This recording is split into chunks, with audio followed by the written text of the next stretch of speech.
সুপ্রিয় দর্শক, স্বাগত জানাচ্ছি আজকের সম্পাদকীয়তে। আমাদের আজকের বিষয়ের শিরোনাম নির্বাচনের হাওয়া। নির্বাচনের হাওয়া, আর এই নিয়ে আলোচনার জন্য আমাদের স্টুডিওতে আমন্ত্রণ জানিয়েছি। আমার ডান দিক থেকে পরিচয় করে দিচ্ছি।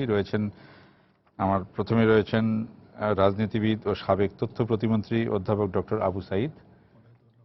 রয়েছেন ঢাকা বিশ্ববিদ্যালয়ের ইতিহাস বিভাগের অধ্যাপক ডক্টর সৈয়দ আনোয়ার হোসেন এবং রয়েছেন দৈনিক প্রতিদিনের সংবাদের সম্পাদক জনাব আবু সাঈদ খান। আপনাদের তিনজনকে স্বাগত জানাচ্ছি আজকে আমাদের এই আলোচনা অনুষ্ঠানে।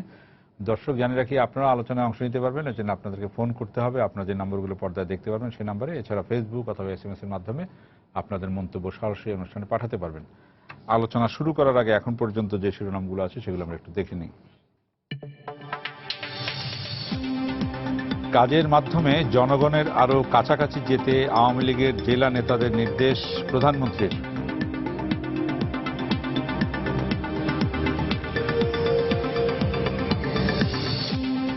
আগামী নির্বাচনের জন্য দলকে প্রস্তুত করাই হবে আওয়ামী লীগের নতুন কমিটির লক্ষ্য। সংবাদ সম্মেলনে নবনির্বাচিত সাধারণ সম্পাদক শুভেচ্ছা বিনিময় করলেন মন্ত্রিসভায়। কাউন্সিলের সমাপনীতে প্রধানমন্ত্রীর দেয়া বক্তব্য আজীবন ক্ষমতায় থাকার ষড়যন্ত্রেরই ইঙ্গিত, মন্তব্য মির্জা ফখরুলের।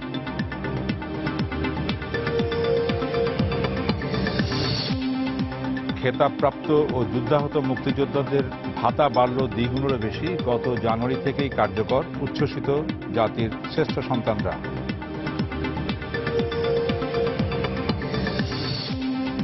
রাজধানীর মিরপুরে দুই বোনকে মারধরের ঘটনার মূল হোতা জীবন গ্রেফতার। কলেজের সামনের দোকানে বসে মেয়েদের উত্ত্যক্ত করতে সে, জানালো র্যাব।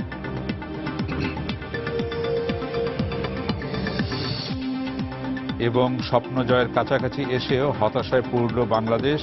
হারের কারণ হিসাবে প্রথম ইনিংসকে দুষলেন মুশফিক। টাইগারদের পারফরম্যান্সে মুগ্ধ ইংলিশ অধিনায়ক।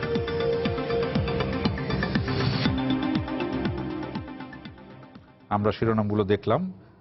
আমরা আওয়ামী লীগের যে কাউন্সিল হয়ে গেল সেই কাউন্সিলের পরবর্তী অবস্থা নিয়ে আলোচনা করতে চাই আজকে। এই জন্য আজকে আমাদের শিরোনামটা রেখেছি নির্বাচনের হাওয়া। আমরা দেখি যে, সাইদ ভাই আপনাকে দিয়ে আলোচনাটা শুরু করি। আমরা দেখি সভাপতি নির্বাচিত হয়েই শেখ হাসিনা যে ঘোষণা করলেন, যেটা 2019 সালে পরবর্তী নির্বাচন হবে, ওনার প্রথম যেটা ছিল এই জন্য, এবং উনি এটা বলেছেন এখন থেকেই মানুষের ঘরে ঘরে যেতে হবে। আজকে উনি দলীয় নেতাকর্মীদের উদ্দেশ্যে, যারা বিভিন্ন জায়গা থেকে এসেছেন তাদের উদ্দেশ্যে গণভবনের বক্তৃতায় একই কথা বলেছেন। আমরা দেখি একই কথা বললেন নবনির্বাচিত সাধারণ সম্পাদক জনাব ওবায়দুল কাদের। সংবাদ সম্মেলনে তিনি বলেছেন আগামী নির্বাচনের জন্য দলকে প্রস্তুত করাই হবে আওয়ামী লীগের নবনির্বাচিত কমিটির লক্ষ্য। একটা নির্বাচন আমেজ এবং কাউন্সিলকে ঘিরে কিভাবে দেখছেন আপনি, কি বলবেন? আমের দুই তিনটা ডাইমেনশন থাকে। এটা স্বাভাবিকভাবে গণতান্ত্রিক প্রক্রিয়ায় রাষ্ট্র ক্ষমতায় যাওয়ার আবশ্যক শর্ত হলো নির্বাচন, এবং যেহেতু জনগণ ক্ষমতার উৎস, জনগণের কাছে বারবার ফিরে যেতে হয়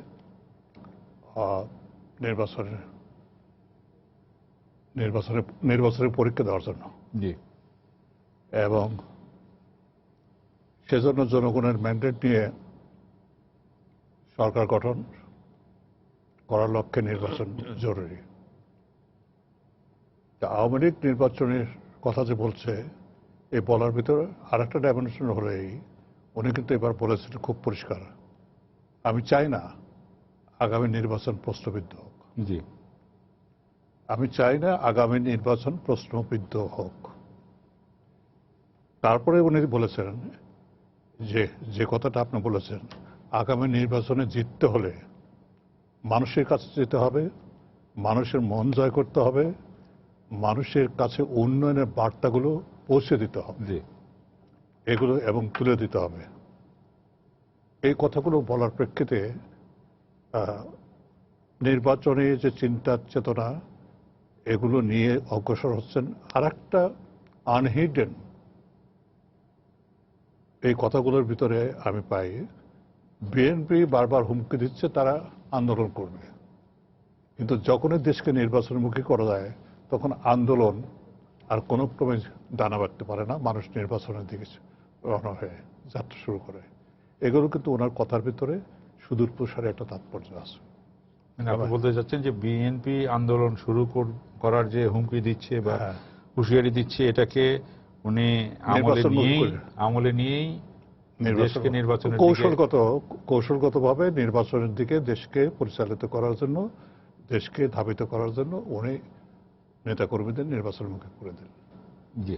আমি স্যার আপনার কাছে আসি যে এই যে সর্বশেষ যে কাউন্সিল, এখানে নেতৃত্বের যে রদবদল হলো, দলের সাধারণ সম্পাদক মানে দ্বিতীয় পদ, সেই দলের সাধারণ সম্পাদক পদে পরিবর্তন হলো। এখানে সাইদ ভাই বলেছেন যেতে হবে, আমরা যেটা আলোচনা করছি যে দলের সভানেত্রী বলছেন যে মানুষের কাছে যেতে হবে। এই যেতে হবে কথাটার মধ্যে কিন্তু ঠিক যেভাবে যাওয়া উচিত সেভাবে যাওয়া হচ্ছিল না, সেটাও কিন্তু উঠে আসে। এবং উনি বারবারই বলেন যে আমাদের যে উন্নয়ন কর্মকাণ্ড, সেই উন্নয়ন কর্মকাণ্ডকে তুলে ধরতে হবে, উন্নয়ন কর্মকাণ্ড মানুষের কাছে পৌঁছে দিতে হবে। পৌঁছচ্ছিল না বা পৌঁছছিল না, এটা কিন্তু ওনার কথাতেই উঠে আসে।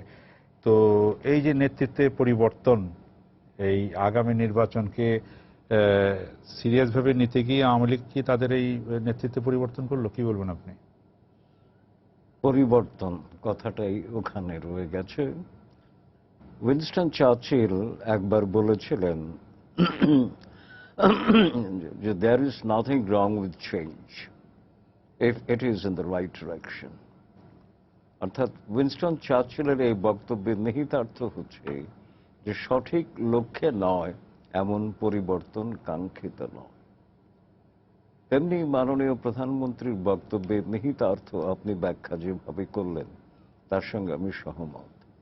এখন এই যে পরিবর্তনগুলো হলো, প্রধানত দ্বিতীয় পদটি সাধারণ সম্পাদকের, এটাই অত্যন্ত গুরুত্বপূর্ণ পদ একটি দলের জন্য। মনে রাখতে হবে আওয়ামী লীগ কিন্তু সবসময় নির্বাচনমুখী দল, সেই ৭১ পূর্ব সময় থেকেই, আর ৭১-এর পরেও নির্বাচন বর্জন করবার একটা আন্দোলন করেছিল 1996-তে 15ই ফেব্রুয়ারির নির্বাচন, যার ফলে 15ই ফেব্রুয়ারি নির্বাচন প্রশ্নবিদ্ধ হয়েছিল। আবার জুন মাসে এই নির্বাচন হতে হয়েছিল, তখন বিএনপি ছিল ক্ষমতায় আর কি। কিন্তু সামগ্রিকভাবে আওয়ামী লীগ নির্বাচনমুখী দল। এখন মাননীয় প্রধানমন্ত্রীর বক্তব্য বা নতুন সাধারণ সম্পাদকের বক্তব্য দুটোই এই পরিস্থিতি স্পষ্ট করেছে যে তারা নির্বাচনের প্রস্তুতি গ্রহণ করতে শুরু করেছে। ব্যাপারটা দাঁড়াচ্ছে এই যে বাংলাদেশে এখন রাজনীতির মূল আলোচ্য বিষয় হয়ে যাবে নির্বাচন 2019-এর। বেশ একটু আগেই শুরু হলো মনে হয়। এর পেছনে একটা রাজনৈতিক কৌশলও থাকতে পারে, যেমনটা এই সময় 2.5 বছর সময়কে কিছুদিন আগেই মাননীয় প্রধানমন্ত্রী এক বক্তৃতায় বলেছেন 2.5 বছর সময় রাজনীতি মানে নির্বাচনের জন্য খুব বেশি সময় নেই, খুব বেশি সময় নয়। তবু সামগ্রিক বিচারে অনেকটা আগে থেকেই শুরু হলো বলা যায় আর কি। তো আরেকটি কথা হচ্ছে যে জনগণের কাছে যেতে হবে, মাননীয় প্রধানমন্ত্রীর কথা, আর সাধারণ সম্পাদকের কথা হচ্ছে দলকে প্রস্তুত করতে হবে। দুটোই কিন্তু বড় চ্যালেঞ্জ আমি মনে করি, এবং এটা বুঝে নেওয়া যেতে পারে যে দুটো ক্ষেত্রেই ঘাটতি ছিল বলেই এই চেতনাটা গড়ে উঠেছে। তা এখন কথা হচ্ছে যে এই নতুন নেতৃত্ব এই দুটো চ্যালেঞ্জ কি করে মোকাবেলা করবে, তার জন্য আশাবাদ থাকাটাই স্বাভাবিক দলের ভেতরে, দলের বাইরে, দলের শুভাকাঙ্ক্ষীদের মধ্যে। কিন্তু তারা কতটুকু আশা জাগানিয়া কাজ করতে পারবেন তা দেখতে হলে আমাদের কিছুদিন অপেক্ষমান থাকতে হবে, এটাই আমি বিশ্বাস করি আর কি। তবে এই যে সিদ্ধান্তটি হলো সাধারণ সম্পাদক বদলের, সেটা কিন্তু নির্বাচনমুখী সিদ্ধান্ত। এই জন্যে যে সাবেক সাধারণ সম্পাদক সম্পর্কে তার যোগ্যতা, দক্ষতা, তার মানসিক প্রস্তুতি সবকিছু মিলিয়ে কোনো প্রশ্ন না থাকলেও একটি ব্যাপারে অনুযোগ ছিল যে তিনি দলের সাংগঠনিক কর্মকাণ্ডে সময় দিতে পারছিলেন না আর কি। এটা অনেকেরই কথা আর কি।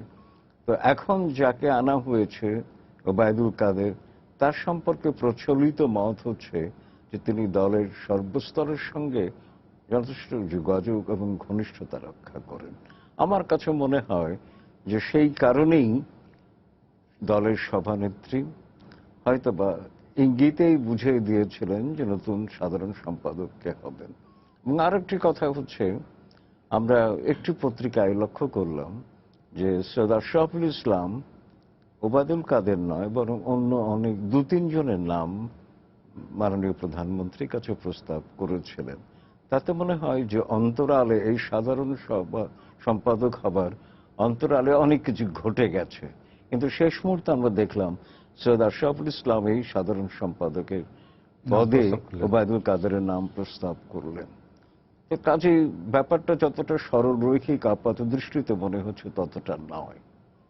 তবে শেষ কথাটি হচ্ছে আমার এই পর্বে যে নির্বাচনমুখী একটা পরিবর্তন ঘটানো হয়েছে। দেখতে হবে তার পরিবর্তনটি কতটুকু অর্থবহ হয় এবং লক্ষ্যভিসারী হয়। জি, সাইদ ভাই আপনি কি বলবেন নেতৃত্বের এই পরিবর্তন নিয়ে? দুটো মিলেই যেটা বলি। নির্বাচনমুখী একটা বলা হচ্ছে, আরেকটা বলা হচ্ছে নির্বাচনমুখী এই কারণেই হতে হবে যেহেতু তৃণমূলের সাথে যোগাযোগের একটা বিষয় আছে। তৃণমূলের সাথে কেন্দ্রের যোগাযোগের বিষয়টি অনেক ক্ষেত্রেই গত কয়েক বছর কম ছিল, এই বিষয়টি বলা হয়। আপনি কিভাবে দেখেন? না, নির্বাচনকে সামনে রেখে সম্মেলনটা হয়েছে এবং এই সম্মেলনের লক্ষ্য হচ্ছে নির্বাচনকে একটা গতি দিয়ে নির্বাচনের ব্যাপারে তৎপর হওয়া এবং কর্মীদেরকে সেই জায়গায় নিয়ে যাওয়ার বক্তব্য। সেটা প্রধানমন্ত্রী আজ যেটা বলেছেন কিংবা এর আগেও যেটা বলেছেন, তাতে মনে হচ্ছে যে কর্মীদেরকে উনি নির্বাচনের মাঠে নিয়ে যেতে চাচ্ছেন এবং সেই জায়গা থেকে ওবায়দুল কাদেরের সিলেকশনটা আমার মনে হয় সেই বিবেচনাই হয়েছে।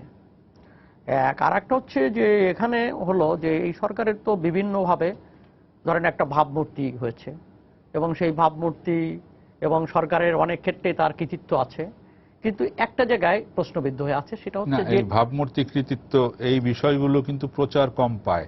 এটা বরাবরই আমরা দেখি এবং এটা ক্ষমতাসীন দলের কেন্দ্রীয় নেতৃত্ব বলে থাকেন বিভিন্ন সময়।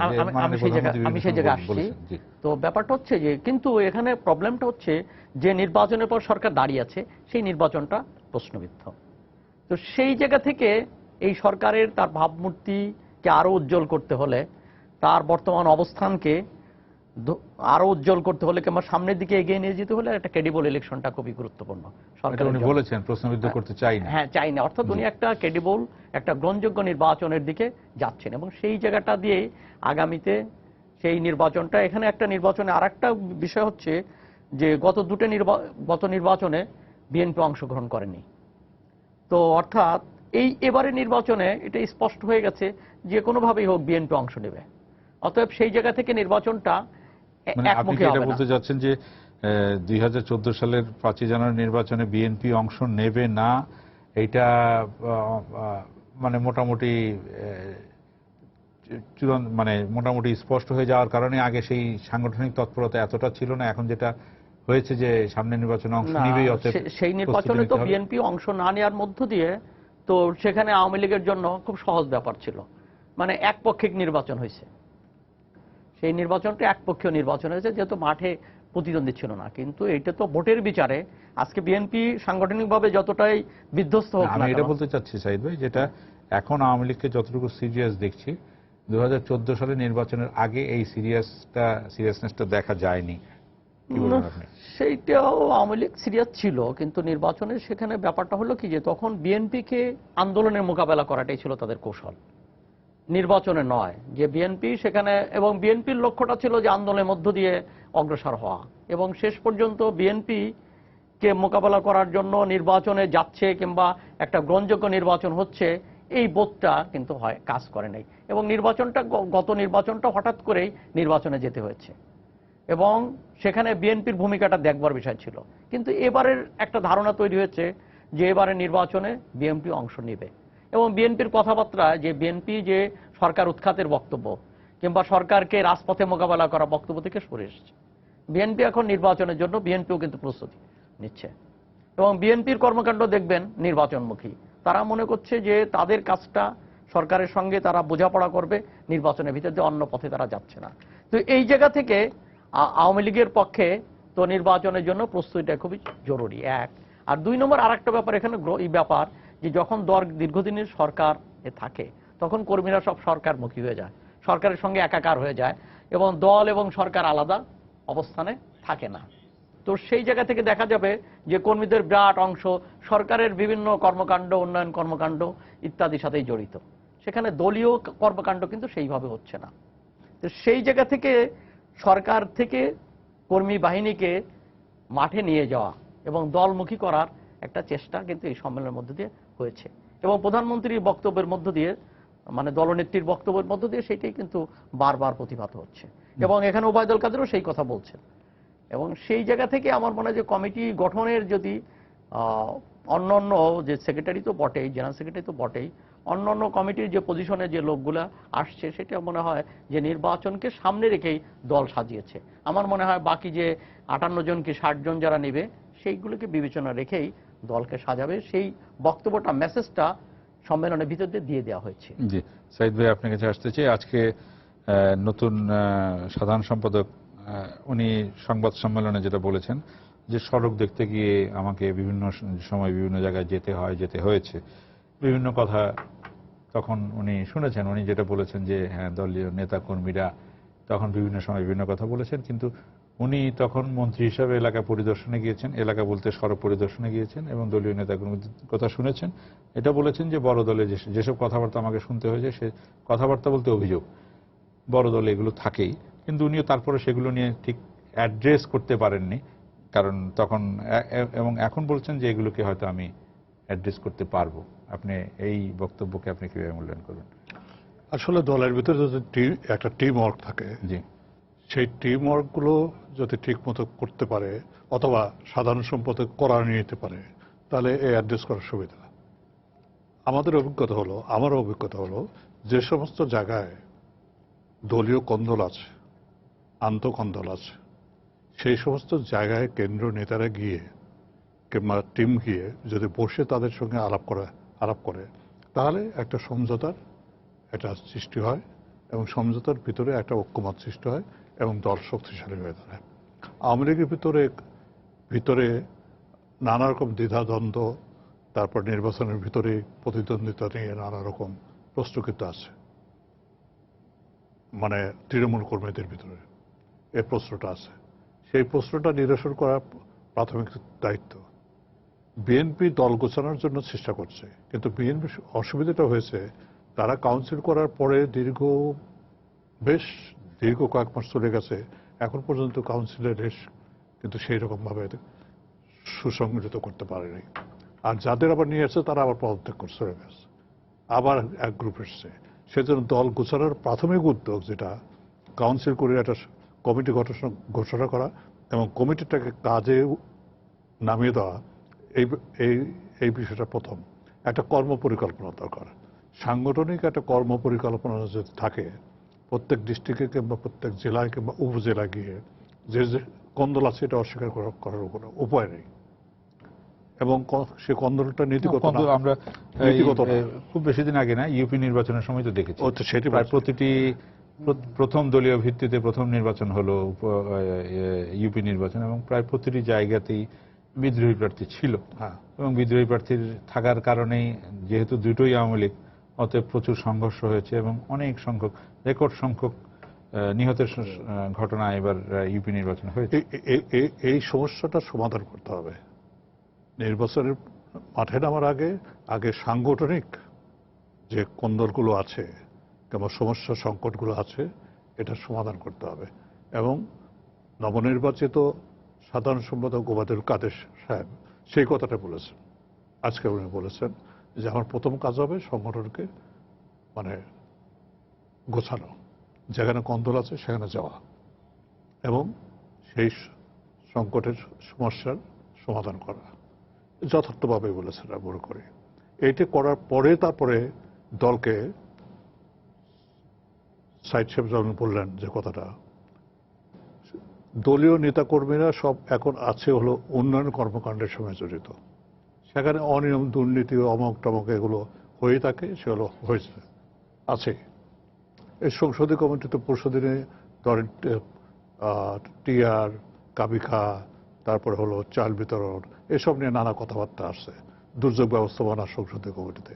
এগুলো অভিযোগ থাকতে পারে, কিন্তু তাদেরকে এই উন্নয়নের অংশীদার যে পার্টনার, এখন পার্টনার জনগণের হয়ে তারা যে দলের ছেলেরা কাজ করছে, লোকেরা, তাদেরকে নির্বাচনমুখী করতে হবে এই অর্থে যে আমরা এ পর্যন্ত আওয়ামী লীগ 7 বছর ধরে না হলে 5 বছর ধরে কিংবা 2.5 বছর ধরে যে সমস্ত অর্জন করছে, বিশাল অর্জন, সেই অর্জনগুলো তারা তুলে ধরতে পারবে কিনা, এবং তুলে ধরার ক্ষেত্রে সেই সক্ষমতা নিচের পর্যায়ে তৃণমূল কর্মীদের আছে কিনা, সেগুলো প্রশিক্ষণের মাধ্যমে তাদের পরিষ্কারভাবে বুঝিয়ে দেওয়া এবং সহজ ভাষায় কিভাবে বললে সুবিধা হবে। সয়দাবার সময় যেমন করে বঙ্গবন্ধু বলেছিলেন, আমরা বলতাম, সেইভাবে বোঝানোর সক্ষমতা, বৈষম্যটা খুব স্পষ্ট করে তখন বোঝানো হতো। এখনো বৈষম্যটা আছে, এখনো সে বৈষম্যটা আছে, এটা কিন্তু একটা সমস্যা না। আমি বৈষম্য বলছি তখন 6 দফার সময়, মানে একেবারে গ্রামে গিয়ে জনগণকে বোঝানো হতো যে বৈষম্যটা আছে। আচ্ছা, এখন এবারও এই সমস্যাটা থাকবে, ওই সরকারমুখী না থেকে এখন জনমুখী করতে হবে, যেটা প্রধানমন্ত্রী বলেছেন। এখন গণমুখী তৎপরতাটা বাড়াতে হবে। উন্নয়ন যা হয়েছে সেই উন্নয়নের বার্তা যদি মানুষের কাছে না যায়, তাহলে কিসের উপর মানুষ ভোট দেবে? মানুষের কাছে তো জবাবদিহি করতে হবে আমাদেরকে। জবাবদিহিতার মূল সূত্র হলো বার্তাগুলো করা, যে আমাদের ভোট দিয়েছিল, আমরা এই কাজ করেছি, এই কাজ তোমাদের জন্য করেছি, আগামীতে আসলে এই কাজ করব। সেই একটা স্বপ্ন দেখানো, একটা জাগরণ আনা, একটা জাগরণ সৃষ্টি। এটা সাংগঠনিক যদি শক্তি বৃদ্ধি পায় কিংবা সংগঠনের ভিতরে কোনো রকম বিভেদ না থাকে, তাহলে কেবলমাত্র একযোগে কাজ করলে এই গণজাগরণ সৃষ্টি হবে, এবং গণজাগরণ সৃষ্টি হলে নির্বাচন প্রশ্নবিদ্ধ হবে না। জি স্যার, আপনার কাছে আসি আবার, যে অধ্যাপক আবু সাইদ যেটা বলেছেন, যে মানে দলীয় নেতাকর্মীদের কাছে, তৃণমূলের নেতাকর্মীদের কাছে বিষয়টি তুলে ধরা, এই তুলে ধরার কাজটি তো দীর্ঘদিন ধরে অনুপস্থিত ছিল। উনি প্রশিক্ষণের কথা বলছেন, যে নেতাকর্মীরা কি গিয়ে বোঝাবেন মানুষকে, জনগণকে, যে কি বলতে হবে, কিভাবে করতে হবে। এক্ষেত্রে আজকে মাননীয় প্রধানমন্ত্রী একটি সিআরআই এর কথা বলেছেন, যে আওয়ামী লীগ একটি গবেষণা প্রতিষ্ঠান আছে, তারা যে বিভিন্ন জিনিস তুলে ধরছে, সেই কথা উনি বলেছেন। তো এই বিষয়গুলো দীর্ঘদিন ধরে অনুপস্থিত ছিল। তো এই বিষয়ে আপনি বলবেন। একজন দর্শক আছেন, দর্শকের প্রশ্নটা নিয়ে আপনার কাছে আসছি। দর্শক, আপনার নাম বলে প্রশ্ন করুন। আসসালামু আলাইকুম। ওয়ালাইকুম আসসালাম। আমার নাম মনির হায়দার, আমি মিরপুর থেকে বলছি। জি বলেন। গতকালকে আপনার সম্মেলন থেকে বলা হয়েছে যে বিএনপিকে কোনো প্রকারে আসতে দেওয়া হবে না। আজকে বলা হয়েছে যেভাবে হোক আমলিক আসতেই হবে। তাহলে সামনে যে নির্বাচনটা হবে, যে এটা 19 হোক, যখনই হোক, এটাকে এখন থেকে প্রশ্নবিদ্ধ হয়ে যাচ্ছে না? এটাই আমার প্রশ্ন। ধন্যবাদ আপনাকে। যে গতকাল উনি বলছেন, যেটা আজকে মির্জা ফখরুল ইসলাম আলমগীর বলেছেন, বিএনপির মহাসচিব, যে বিএনপিকে আসতে দেওয়া হবে না। আর আমরা পত্রিকায় যেটা দেখি, যে মাননীয় প্রধানমন্ত্রী বা আওয়ামী লীগ সভানেত্রী কালকে সমাপনী বক্তব্যে যেটা বলেছেন, কোনো দলের নাম উল্লেখ না করে, যারা মানুষ পুড়িয়ে হত্যা করে, যারা স্বাধীনতা বিরোধীদের পতাকা দিয়েছে, তাদেরকে আসতে দেন, বিএনপির নামটা উল্লেখ করেননি। তফাৎটা এইটাই, দুটাই। এবং ওইটাই বললেন মির্জা ফখরুল ইসলাম আলমগীর যে কথাটা বলছেন, এই কথাটা উনি বললেন। তো স্যার, দুটো নিয়ে আপনি যদি বলেন। আচ্ছা, প্রথমে আমি ওই যে দলীয় নেতাকর্মীদের প্রশিক্ষণ, যে কি বলতে হবে, কি করতে হবে, সেই বিষয়টি। এবং ওই দুটো প্রসঙ্গে যাবার আগে আমি আবু সাইদ খানের বক্তব্যের সূত্র ধরে দুটো বিষয় উল্লেখ করতে চাই আর কি। একটি হচ্ছে যে বিএনপি আগামী নির্বাচনে যাবে, এমন ধারণাটা করাটা বোধহয় এই মুহূর্তে কিছুটা অপরিপক্ক। কারণ আমার যুক্তিটা হচ্ছে, তারেক রহমান দণ্ডিত এবং মামলা মোকাবেলার সুযোগ নেই, কারণ সে বিদেশে, তার তো নির্বাচনে অংশগ্রহণের সুযোগ নেই। আবার খালেদা জিয়ার মামলাগুলো যেভাবে চলছে, তিনি যদি দণ্ডিত হয়ে যান, তো এই দুজন যদি নির্বাচনে না যেতে পারে, তখন ব্যাপারটা কি দাঁড়াবে সেটা ভবিষ্যতে বলবে। এটা আমার একটা পর্যবেক্ষণ থাকলো। আরেকটি হচ্ছে দল এবং সরকার একাকার। এটা শুধু ক্ষমতায় থাকলেই নয়, আমি দেখছি বাংলাদেশে বিএনপি বলুন, আওয়ামী লীগই বলুন, এই দুটো দলের ক্ষেত্রে দল এবং সরকার একাকার হয়ে আছে সবসময়, যেটা কিন্তু বঙ্গবন্ধুর সময় ছিল। সেখান থেকে বের হয়ে এই কাজটা করা, সেটা নিয়ে যদি আপনি হ্যাঁ, বলেন। জি। তো অন্তত এই সম্মেলনে আমার আশা ছিল যে এই ধরনের একটা সিদ্ধান্ত হবে, দল এবং সরকার আলাদা হবে। দলের সভাপতি প্রধানমন্ত্রী, দলের সাধারণ সম্পাদক মন্ত্রী, অর্থাৎ দল এবং সরকার এমনিতে একাকার হয়ে গেল। এতে করে দল এবং সরকারকে সঠিকভাবে চালানো যায় না পৃথকভাবে। তার প্রমাণ তো আমরা পাচ্ছি অহরহ, যে আওয়ামী লীগের ভেতরে নানাবিধ সংকট রয়ে গেছে সাংগঠনিক। এবং ওবায়দুল কাদেরের বক্তব্য যেটা এসছে যে এতদিন আমার সুযোগ ছিল না তৃণমূলের অভাব অভিযোগকে আমলে নেওয়ার, এখন আমার সুযোগ। তো তাহলে আমার একটা প্রশ্ন উঠে, তাহলে কি আওয়ামী লীগের ভেতরে প্রক্রিয়াগত কোনো ত্রুটি রয়ে গেছে, যে তৃণমূলের কথা শোনা হয় না, অভাব অভিযোগ সম্পর্কে কোনো বিবেচনা করা হয় না? সেখানে একটা বড় প্রশ্ন। শুধু ব্যক্তি বদলে গেলেই প্রক্রিয়া বদলে যাবে, সেখানে তো প্রশ্ন থেকে যেতে পারে। দলের ভিতরে গণতান্ত্রিক প্রক্রিয়াটা চালু থাকা দরকার। আর আর আর সম্মানিত দর্শক যে প্রশ্ন করেছেন, মাননীয় প্রধানমন্ত্রীর বক্তব্যের সারবত্তা ওই জায়গাটিতেই আছে, অন্তত তাকে যদি আমরা বুঝবার চেষ্টা করি, যে বাংলাদেশ তো মুক্তিযুদ্ধ প্রসবিত একটি রাষ্ট্র। এখানে মুক্তিযুদ্ধ বিরোধী, স্বাধীনতা বিরোধী, পাকিস্তানপন্থী এবং পাকিস্তানের সহযোগী জামাত, তাদের সঙ্গে যারা আছে তারা ক্ষমতায় আসা উচিত নয়, এই ধারণাটা তার মধ্যে আছে। তবে সেটা জনগণের ব্যাপার, সিদ্ধান্ত জনগণ দেবে বলে আমি বিশ্বাস করি।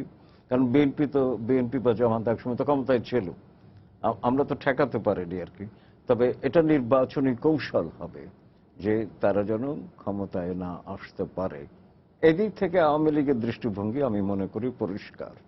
আচ্ছা, আর একটা আপনি যেটা শেষ প্রশ্নটি আমার কাছে করেছিলেন, এই যে দলকে প্রস্তুত করার ব্যাপার নিয়ে, এই কথাগুলো থেকে পরিষ্কার হচ্ছে যে নির্বাচন করতে গেলে দলের দিক থেকে এবং দলীয় সরকারের দিক থেকে বাড়তি কিছু উদ্যোগের প্রয়োজন আছে। তবে বাড়তি উদ্যোগের কারণটি স্পষ্টই হয়ে যায় যখন জনগণের আস্থা অর্জনের ক্ষেত্রে যদি ঘাটতি থাকে, সেই ঘাটতি পূরণ করবার লক্ষ্যটি স্থির করা হয়। এবং সেটাই হচ্ছে আমি মনে করি যে মাননীয় প্রধানমন্ত্রীর যে বক্তব্য বা নবনির্বাচিত সাধারণ সম্পাদকের বক্তব্য, তারা স্বীকার করে নিচ্ছেন যে তাদের দল এবং সরকারের অবস্থানে জনগণের প্রেক্ষাপট থেকে বেশ কিছু ঘাটতি আছে, সেই ঘাটতি পূরণ করতে হবে। কিন্তু আমি শুরুতে যেমনটা বলছিলাম যে এই ঘাটতি পূরণের লক্ষ্যে নতুন নেতৃত্ব কতটুকু তৎপরতা দেখাতে পারবে, সেটার জন্য একটু সময় দরকার তা দেখার জন্য। কথা তো অনেক কিছুই হয়, যেমন সম্মেলনের আগে আমরা শুনলাম যে নানাবিধ চমক আসবে। চমক তো খুব একটা দেখলাম না। আমি মনে করি এখন বলা হচ্ছে যে বিদায়ী সাধারণ সম্পাদক নতুন সাধারণ সম্পাদকের নাম প্রস্তাব করেছেন, এটাই চমক। এটা কোনো একটা চমক নয়, এটা এটা অন্তত আমরা বিবেচনা করতে পারছি না। এটা কৌশলগত ব্যাপার, এটা অনেকটাই কৌশলগত এবং কৌশলের পেছনের কথা আছে আর কি। সেটা হয়তো জনান্তিকে বলা যেতে পারে, জনসমক্ষে উচ্চারিত হয় না আর কি, কিন্তু এটা কৌশল আর কি। জনাব সাইদ ভাই, আপনি কি বলবেন এই বিষয়ে, যে এখানে যেটা দলকে তৃণমূলের কথা বলা হচ্ছে, তৃণমূলের কথা বলতে গিয়ে আমরা যদি একটু পেছনে যাই, যে ইউপি নির্বাচনের সময়, ইউনিয়ন পরিষদ নির্বাচনের সময় তৃণমূলের থেকে মনোনয়ন দেওয়ার কথা বলা হয়েছিল, কিন্তু বেশিরভাগ ক্ষেত্রে দেখা গেছে যে তৃণমূল থেকে তৃণমূলের সুপারিশ মানা হয়নি বলেই অভিযোগ, এটা পত্রপত্রিকার রিপোর্ট, যে বিদ্রোহী প্রার্থীর সংখ্যা এত বেশি হয়েছে। এখন যে নেতৃত্ব, এটা কতটুকু আমলে নিয়ে এই বিষয়টিকে পরিবর্তন করতে পারবেন বলে আপনি কতটুকু আশাবাদী? সংকটটা হচ্ছে যে দলের সঙ্গে দলের অনেক, যেটা সরকারও প্রধানমন্ত্রীর কথাও বোঝা যায় যে তাদের সরকারের অনেক অ্যাচিভমেন্ট থাকার পরে, অনেক অর্জন থাকার পরেও সেটার প্রচার পাচ্ছে না। এর মানেটা কি? এর মানে হচ্ছে দলের সঙ্গে জনগণের একটা বিচ্ছিন্নতা, দূরত্ব তৈরি হয়েছে। অর্থাৎ জনগণের কাছে তারা মেসেজ দিতে পারছে না। এটা তো ঘুরে ফিরে তো সেটা দাঁড়ায় যেটা দূরত্ব তৈরি হয়েছে। আবার নেতৃত্বের সঙ্গে তৃণমূল কর্মীদের একটা দূরত্ব তৈরি হয়েছে, এবং সেই দূরত্বটার প্রকাশ ঘটেছে ইউপি এবং অন্যান্য নির্বাচন। জনগণকে উদ্বুদ্ধ করবে তৃণমূলের নেতা কর্মীরাই। হ্যাঁ কিন্তু সেখানে একটা দূরত্ব তৈরি হচ্ছে। তো এইবার হচ্ছে আমার মনে হয় সেই জায়গায় আরেকটা প্রশ্ন নিয়ে নেই সাইদ ভাই। যে দর্শক আপনার নাম বলে প্রশ্ন করুন। জি, আসসালামু আলাইকুম। ওয়ালাইকুম সালাম। যে আমি খসরু বলছিলাম কাউখালী পিরিজপুর থেকে। আমার প্রশ্ন, জি আওয়ামী লীগ অর্থনীতি, গণতন্ত্র, সুশাসন, দুর্নীতি, এই 4টি মৌলিক বিষয়ের উপর কতখানি অর্জন করতে পেরেছে যে আগামী নির্বাচনে তারা কাজে লাগাতে পারবে বলে আপনারা মনে করেন? এই 4টি মৌলিক বিষয়ের উপর, জঙ্গিবাদের উপরে এই সরকার সফলতা অর্জন করেছে, কিন্তু আমি যে 4টি বিষয়ের উপর বললাম, দুর্নীতি, গণতন্ত্র, অর্থনীতি এবং সুশাসন, এই বিষয়ে আপনারা কি ভাবছেন এবং কি বলবেন জাতির কাছে আজকে? জি। দুর্নীতি, অর্থনীতি, দুর্নীতি, গণতন্ত্র, অর্থনীতি, আচ্ছা, সুশাসন। সুশাসন। সুশাসন, জি সাইদ ভাই। তা আমি কি দর্শক বন্ধুরা আলোচনা কথা দর্শক আলোচনা আমরা করব, আপনি যেটা বলছিলেন সেটা শেষ করে নিয়ে। হ্যাঁ, তো এই ধরনের একটা বিচ্ছিন্নতা এবং একটা দূরত্ব তৈরি হয়েছে, এটা ঘোচানোটা হচ্ছে সবচেয়ে বড় চ্যালেঞ্জ। এবং সেই জায়গা হচ্ছে দলের মধ্যে যে জিনিসটা হয়, যে দল দীর্ঘদিন ক্ষমতায় থাকলে যেটা হয়, যে দলের মধ্যে একটা সুবিধাভোগী গোষ্ঠী তৈরি হয় কিংবা একটা প্রভাবশালী মহল তৈরি হয়, অপরদিকে সেখানে আর একটা অংশ বঞ্চিত হয়। তৃণমূলের কর্মীদের ভিতর ক্ষোভ এবং যন্ত্রণা বাড়তে থাকে এবং সেইগুলোর সংঘর্ষের কারণ অনেক ক্ষেত্রেই যেটা হয়েছে যে ঊর্ধ্বতন নেতাদের নির্দেশে মানে বিভিন্ন জায়গায় মনোনয়ন দেওয়া হয়েছে, সেখানে দলের ত্যাগী নেতারা তো তারা বিদ্রোহ করেছে এবং অনেক ক্ষেত্রে বিদ্রোহী প্রার্থীরা জয়ী হয়েছে এবং অনেক ক্ষেত্রেই দেখা গেছে যে ওই নির্বাচনের সময়, ইউপি নির্বাচনের সময় বিদ্রোহী প্রার্থীর পক্ষে পুরো দলটাই, স্থানীয় দলটা মুভ করেছে। উপরে নির্দেশ এক, কিন্তু স্থানীয় কর্মীরা বিদ্রোহী প্রার্থীর পক্ষে থেকেছে। এমন ঘটনা কিন্তু অনেক জেলাতেই পাওয়া যায়, অনেক ঘটনাই ঘটেছে। তো সেইগুলোকে দূর করার জন্য এখানে একটা যোগাযোগ বাড়ানোর দরকার। সেই জায়গা থেকে আমার মনে হয় এই যোগাযোগটা আগামীতে কতটুকু বাড়বে বলে আপনি সেই মনে জায়গা করেন? থেকে হচ্ছে যে এখানে সৈয়দ আশরাফ সাহেব, ব্যক্তিত্ব পরিবর্তন হয়েছে।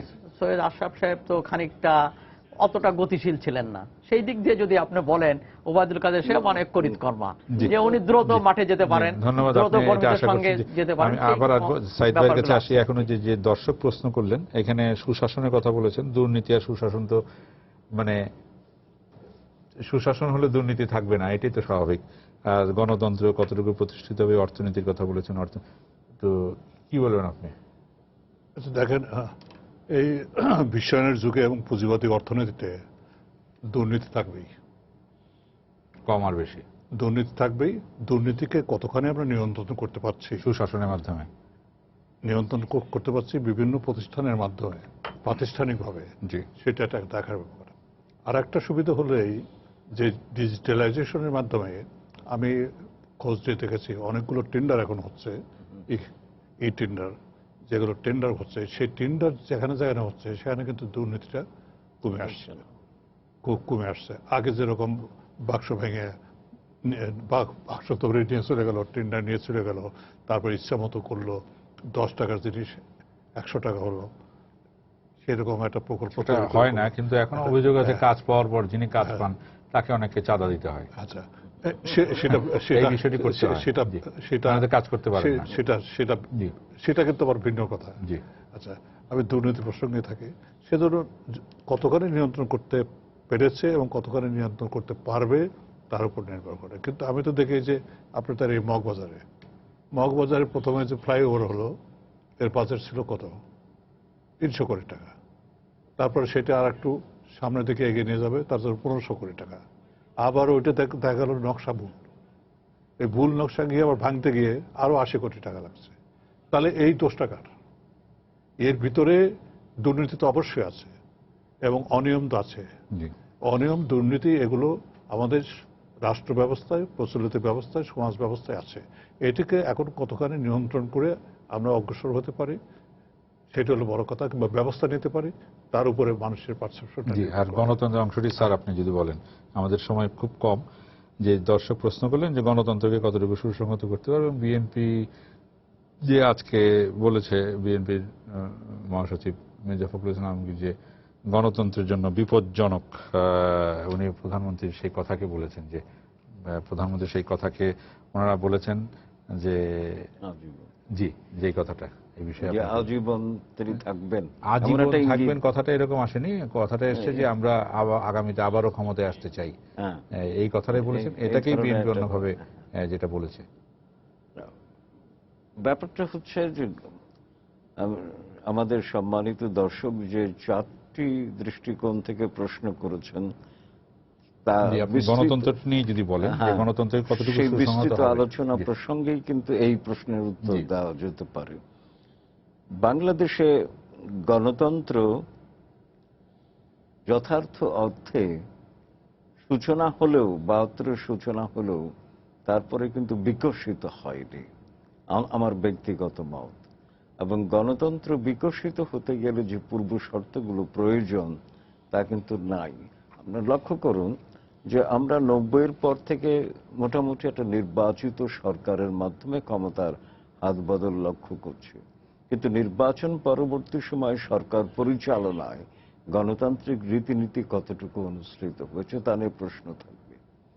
তো গণতন্ত্র যখন পরিপূর্ণভাবে না হলেও ব্যাপকভাবে উপস্থিত না থাকে তখন কিন্তু সেই রাষ্ট্রযন্ত্রের ভেতরে অনেক সমস্যা রয়ে যায়। গণতন্ত্র মানে হচ্ছে গোটা রাষ্ট্রযন্ত্রটির গণতন্ত্রায়ন, সেটা তো হচ্ছে না। আমার তো নির্বাচন কমিশনকে আমি গণতান্ত্রিক বলবো না। বিশ্ববিদ্যালয়, অনেক পাবলিক বিশ্ববিদ্যালয় গণতান্ত্রিক নয়, কারণ অনেক উপাচার্যই অনির্বাচিত। এমনিভাবে বিভিন্ন প্রতিষ্ঠান যদি পর্যালোচনা করি এখনো গণতান্ত্রিক হয়ে ওঠেনি। প্রতিষ্ঠানগুলো গণতান্ত্রিক না হলে রাষ্ট্র গণতান্ত্রিক হয় না, শুধু নির্বাচিত সরকার থাকলে। কাজে গণতন্ত্র নিয়ে এক ধরনের আমাদের আকাঙ্ক্ষা আছে, কিন্তু আকাঙ্ক্ষার বিপরীত প্রাপ্তির যোগ খুবই কম আর কি, সেটা কিন্তু মোটা দাগে স্বীকার করা যায়। আর গণতন্ত্র না থাকলে সুশাসন তো পরের কথা। জি, আমি বলি আমি যে শাসনই তো বিঘ্নিত হয়ে আছে। অর্থনীতি ক্ষেত্রে প্রবৃদ্ধি হয়েছে, আমাদের নজর কাড়া প্রবৃদ্ধি সারা বিশ্বের দৃষ্টি আকর্ষণ করেছে, কিন্তু উন্নয়ন কি হয়েছে? যথার্থ অর্থে উন্নয়ন মানে হচ্ছে সমতা ভিত্তিক প্রবৃদ্ধি, গ্রোথ উইথ ইকুইটি। সেই জায়গায় কিন্তু সমস্যা রয়েছে, কারণ আমার জি, ধন বেড়েছে, জি, সাইদ দারিদ্র্য ভাইকে দিয়ে কমেছে। আমি এটা শেষ করতে হ্যাঁ, চাই যে এটা স্যার যে কথাগুলো শেষ করে প্রশ্নগুলি দিচ্ছি, বললেন যে ধনবৈষম্যটা কিন্তু জি, রয়ে গেছে। এই বিষয়গুলোর নিয়ে আপনি কি না, বলবেন? জি। স্যার যথার্থই বলেছেন যে এখানে উন্নয়ন হয়েছে কিংবা এখানে কিন্তু সেই বৈষম্য বেড়েছে। এখানে প্রবৃদ্ধি হয়েছে কিন্তু প্রবৃদ্ধি হচ্ছে, উপরের উন্নয়ন। 10 জন, ধরেন উপরের 10 জন এবং নিচের 10 জন, তাদের সঙ্গে বৈষম্যটা বেড়েছে। এবং সেইটা কিন্তু দারিদ্র্যের হার কমেছে, এটা তো হ্যাঁ, দারিদ্র্যের হার কমেছে, কিন্তু তারপরেও আপনি ধরেন যে এখনো 2 কোটি লোক তো দারিদ্র্য সীমার নিচে বাস অনেক করছে। নিচু জি, তো কিন্তু আমরা এখন তো এগুলোকে শতাংশ তো কমিয়েছি। হ্যাঁ, সেইটা কমেছে এবং জি, সেই তো ক্ষেত্রেই সেটা আছে। তো তাহলে রাতারাতি কমবে এখন না, ব্যাপারটা জি। হলো যে সেইটা করতে হলে কি করা দরকার। সেখানে দুটো জিনিস হলো না, সেই যে ক্ষেত্রে আমাদের একটা হলো সরকার, প্রধানমন্ত্রী বলেছেন 2041 সালের মধ্যে কেউ গৃহহীন থাকবে না, দারিদ্র্য বলে কোনো কথা কিন্তু থাকবে না। সেখানে এইটাকে কতটুকু মানে এই জায়গায় একটা নীতিগত সিদ্ধান্তের বিষয়। সেটা হলো যেমন আমাদের সংবিধানে এবং আওয়ামী লীগের ঘোষণাতে যে পথে চলেছে সেটা হলো একটা পরিকল্পিত অর্থনীতি ব্যবস্থা। আর এখানে একটা মুক্ত বাজার অর্থনীতি, এই দুটো কন্ট্রাডিক্ট করে। এখানে যদি অবাধ মুক্তবাজার অর্থনীতি থাকে তাহলে এখানে এই দারিদ্র্য কমানো যাবে না। আমেরিকাই পারে নাই, পৃথিবীর সবচেয়ে ধনী দেশ, জি। সেখানেও দারিদ্র্যতা আমরা কমাতে পারছে না। যে আমরা অতএব শেষ সেই করতে ক্ষেত্রে চাই, হচ্ছে আমরা যে শেষ করতে নীতিগত চাই সিদ্ধান্ত বলে নিতে আমরা হবে, যেটা নিয়ে শুরু করেছি সেই যে কথাটা একটা দিয়ে কল্যাণমুখী ধারা তৈরি করতে যে হবে, আমরা অবস্থা। সেটা নিয়ে শেষ করতে চাই, যে নির্বাচনের কথা দিয়ে আমরা শুরু করেছিলাম, সেই নির্বাচনের কথা দিয়ে শেষ করতে চাই। যে আজকে আওয়ামী লীগ যেটা বলছে যে হ্যাঁ নির্বাচনের জন্য প্রস্তুতি হতে হবে, আমরা চাই যে বিএনপি সহ প্রতিটি দল আগামী নির্বাচনের প্রস্তুতি শুরু করুক এবং সবার অংশগ্রহণে আগামী নির্বাচন উৎসব মুখর হয়ে উঠবে, এই আশা করে আমাদের আজকের আলোচনা এখানে শেষ করতে চাই। আপনাদের তিনজনকে ধন্যবাদ। সুপ্রিয় দর্শক, আপনারা যারা এতক্ষণ আমাদের সঙ্গে ছিলেন আপনাদেরও ধন্যবাদ দিন। আজকের মতো এখানে শেষ করছি। শুভরাত্রি।